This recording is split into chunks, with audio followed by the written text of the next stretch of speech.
Assalamualaikum warahmatullahi wabarakatuh. Wabihi nasta'inu ala umuri dunya wadin.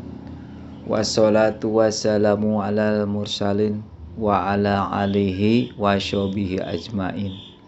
Amma ba'du. Faya ayyuhal muslimun rahimakumullah. Ittaqullah haqqa tuqatih wala tamutunna illa wa antum muslimun. Para penonton yang budiman, yang selalu dirahmati Allah, selalu diberikan karunia kesehatan lahir dan batin, juga diberikan rezeki, yaitu rezeki baik berupa fisik maupun berupa kenikmatan yang tidak terhingga. Ibarat air laut dijadikan tinta dan pohon kelapa dijadikan penanya. Nikmat Allah tidak bisa dihitung. Tapi terkadang yang namanya manusia sering melupakan bila terjadi suatu ujian yang menimpa kita. Shalawat serta salam kita panjatkan kepada Nabi Muhammad Rasulullah SAW yang telah memberikan ilmu yang paling utama, ilmu akhlak budi pekerti, ya, sehingga kita umat muslim bisa mencontoh suri toladan akhlak mulia dari Rasulullah Sallallahu Alaihi Wasallam, sehingga dunia ini menjadi aman, tentram, tidak gelap seperti zaman dulu, ya, zaman jahiliyah, yang namanya perbudakan itu sangat merajalela. Siapa yang kuat menindas yang lemah, yang kuat, yang pintar membodohi yang bodoh. Setelah datangnya Rasul, harkat martabat umat manusia ini terangkat. Tidak ada lagi perbudakan, tidak ada lagi penindasan, sama rata. Semua yang di muka bumi ini punya hak dan kewajiban. Para penonton yang dirahmati Allah,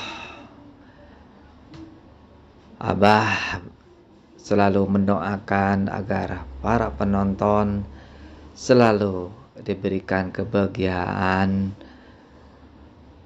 baik kebahagiaan perseorangan pribadi, sehingga bisa mengatur dirinya sendiri, bagaimana memposisikan diri baik di kehidupan beragama maupun kehidupan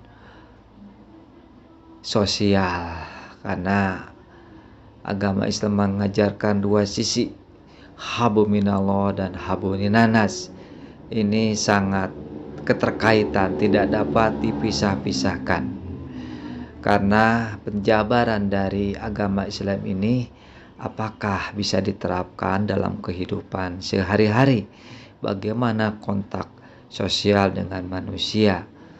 Bagaimana kita berkomunikasi dengan masyarakat sekitarnya? Pada video kali ini Abah menyampaikan fadilah dan keutamaan sholat berjamaah. Umat muslim sudah mengetahui, yang sudah mengetahui mudah-mudahan lebih ingat, lebih paham, dan lebih terangkat kualitas dari sholat berjamaahnya. Bagi yang belum mengetahui bagaimana keutamaan sholat berjamaah, mudah-mudahan dengan video ini tergugah hatinya, menyisihkan waktunya dalam 5 rakaat ini, ya, 5 waktu ini dari subuh, duhur, asar, maghrib, dan isya. bagaimana keutamaan dan kelebihan fadilah dari sholat berjamaah. Bagi kaum muslimin, khususnya laki-laki, bahwa sholat berjamaah itu hukumnya wajib. Kenapa wajib? Karena bahwa laki-laki ini merupakan wali pemimpin ya. Karena di sholat berjamaah ini terkandung makna dan keutamaan yang sangat luar biasa. Yang pertama yaitu bahwa kita sholat berjamaah itu menunjukkan persatuan dan kesatuan umat muslim. Bagaimana umat-umat agama yang lain mengapresiasi ya, bagaimana begitu kompaknya, begitu tertibnya umat muslim kalau tiba waktunya sholat berjamaah. Walaupun keadaan sibuk ya, terutama siang ya, aktivitas kerja di instansi, di perusahaan ya, pas datangnya adzan duhur bersegera merapat barisannya untuk berwudu dan melaksanakan sholat berjamaah ya. Jadi hanya agama Islam lah yang menunjukkan persatuan kesatuan dengan ditunjukkan sholat berjamaah ya, merupakan suatu tihang ya sholat berjamaah itu. Kalau meningkatkan sholat berjamaah itu berarti goyah ya umat Islam ini. Makanya dengan musim corona ini sempat diberlakukan PPKM prokes ya, sehingga ada pengaturan jarak ya. Mungkin secara Islami ya, secara hukum Islam ini udah menyalahi aturan ya, karena harus merenggangkan barisan safnya. Kalau menurut ajaran Islam tuh harus rapat, karena di sela-sela itu setan ya, setan yang mengganggu. Makanya yang namanya setan nggak kelihatan ya, goib, tapi ya menurut keterangan bahwa di sela itu kalau renggang itu setan ya, yang selalu membisiki di pikiran hati kita ya. Oleh karena itu diwajibkan kalau sholat berjamaah itu untuk rapat ya. Jadi mengandung makna bagaimana kuatnya persatuan dan kesatuan umat Islam melalui sholat berjamaah. Itu ya, fadilah keutamaan dari sholat berjamaah. Yang kedua, keutamaan.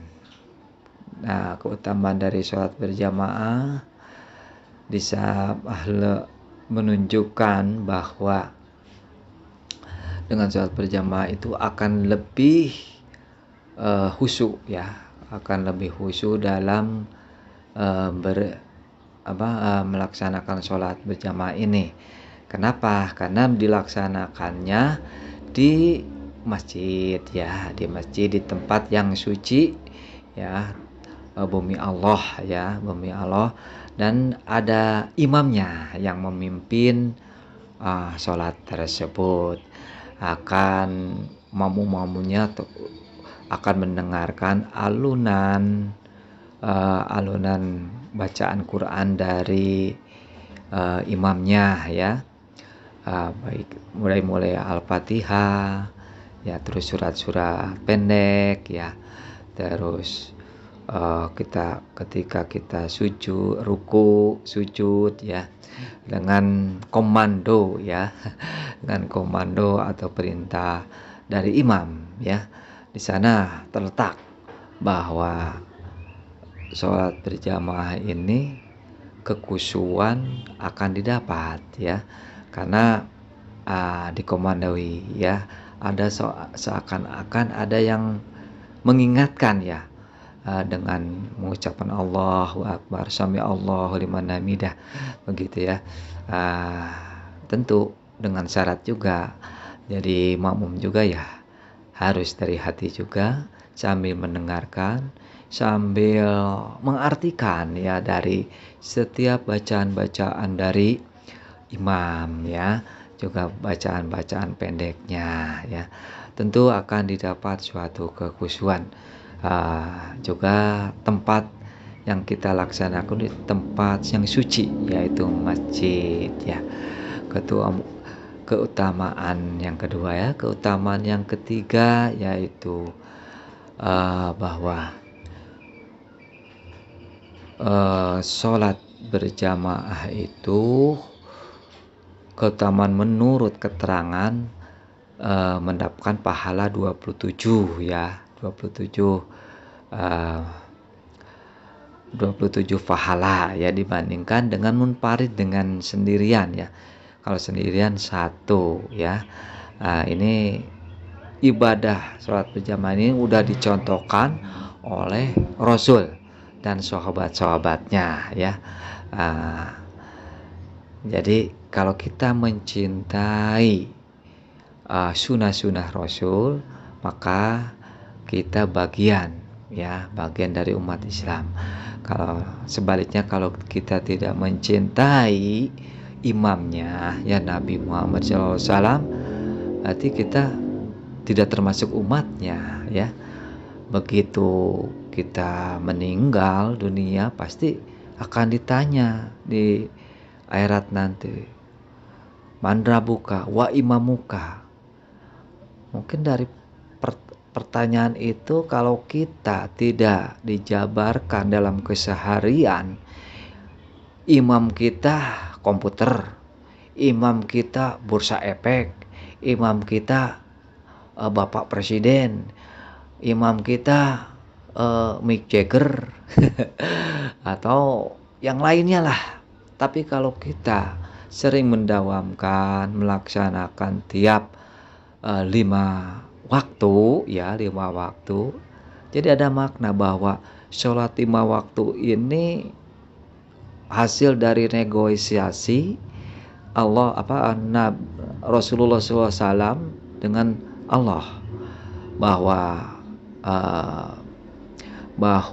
umatnya tidak akan kuat dengan waktu-waktu yang sebelumnya. Makanya tercipta 5 waktu ya, udah dipertimbangkan dengan salat 5 waktu ini. Diusahakan hati kita, pikiran kita tetap bersih ya. Selang waktu subuh ke duhur ya, aktivitas kerja ya, tentu terasa atau tidak terasa kita melaksanakan dosa, baik bahasanya, ucapannya, matanya, panca indera kita, langkah kita, tangan kita, pasti dengan kita menjalankan per waktunya itu, subuh, duhur, asar, maghrib, isya, kita berwudu, sholat lagi, akan bersih kembali. Nah itu ya keutamaan ya, beberapa keutamaan, masih banyak lagi ya keutamaan dari sholat berjamaah. Cukup sekian nasihat dari Abah. Wabillahi taufiq wal hidayah. Wassalamualaikum warahmatullahi wabarakatuh.